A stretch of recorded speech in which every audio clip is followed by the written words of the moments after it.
Well, this heat wave is affecting us all one way or another. Jordan Burgess is live with a closer look at the heat and some findings that may surprise you.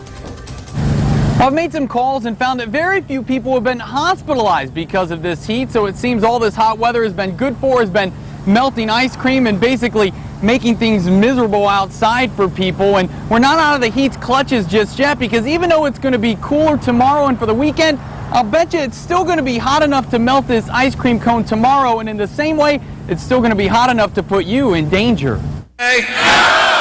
Onlookers try to help fan a woman on the ground who appears to be suffering from heat exhaustion.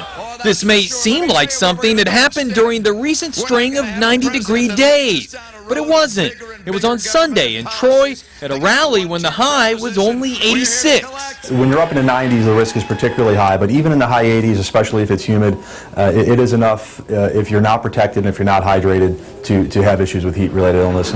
We went to the ER at Grandview Medical Center to see what kind of impact doctors there have seen from the heat.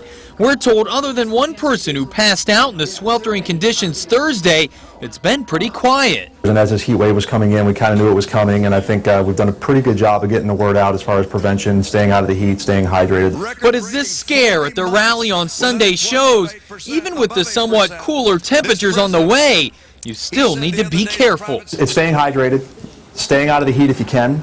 If you have to be out in the heat, taking breaks, getting in the shade to cool off. So don't go running that marathon tomorrow just because it's going to be a few degrees cooler. And if you're going to eat some ice cream, I suggest you do it quickly. And speaking of ice cream, new at 5:30, I'll tell you why ice cream sales may not be as hot as you'd think on a warm day like this. Reporting live, Jordan Burgess, 2 News.